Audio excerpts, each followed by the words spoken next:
The purpose of this video is to investigate using the master slide option in Google Drive. So I'm going to create a new Google slide deck.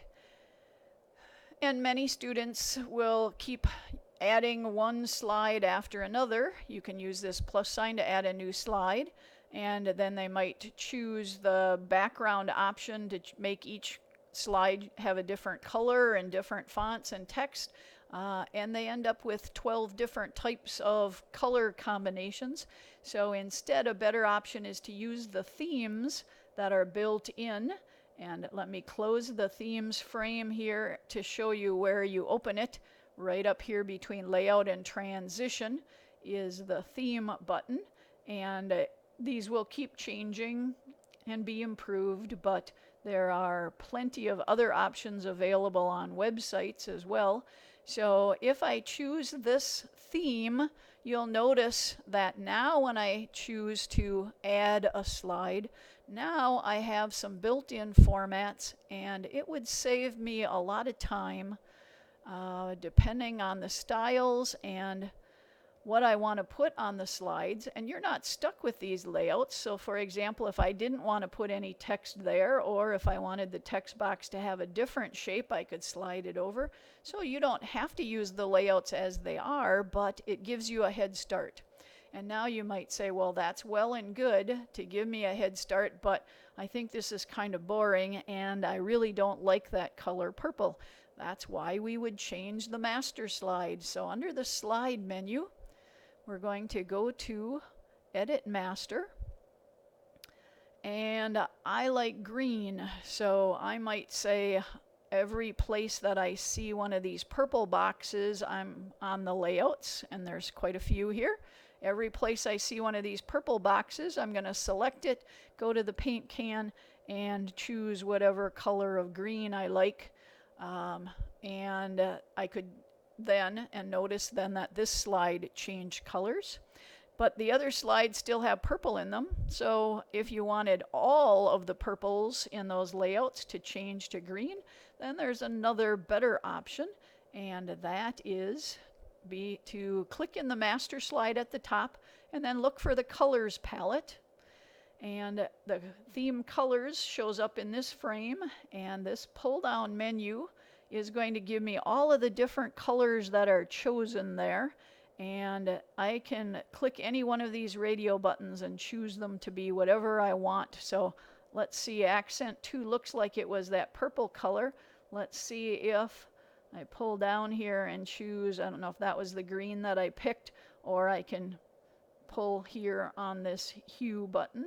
So now notice what happened in our layout choices is all the purple changed to green, and in my slides, in my actual slides, all of the purple turned to green. So the master slide and the theme options can be changed. And let's see what else we could change all of these other colors. So accent 3, I'm not sure where it appears. But you might say, well, I would like that to be this red color. So enough with that. You can come and experiment until you get all of these choices changed. And where do they appear? That might take a little bit of investigating. In this master slide, this is where you would change your font options. So I, for one, am a fan of more interesting fonts like Pacifico, and because I'm a teacher, I want to project on the screen, so I want it to be nice and large, so I can use, I was using the keystroke to make the font larger, but I should use this pull down menu that you're more familiar with. Every font that's on the first level looks like it's not black but a gray color, and you could change the color of the text.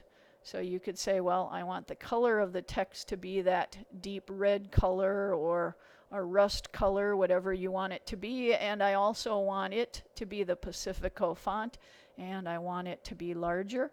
And you will notice along the way, it's hard to tell here if it's a little smaller, but every place on each of the layouts, those are changing. So for example, on this layout, you'll see that that second level size shows up here. back to the master slide, I might, and you don't have to change all 9 levels. You can change them later. But I might say, well, this one I want to be at the Merriweather font, and I want it to be bold.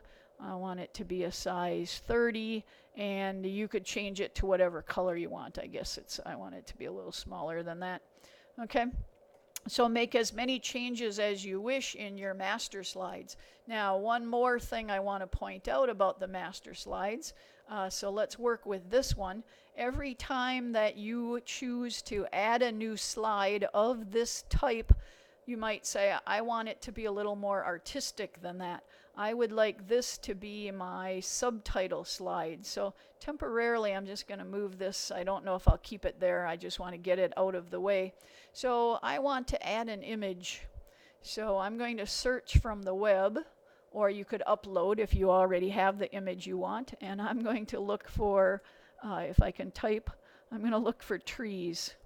Well, goodness. Trees. There we go.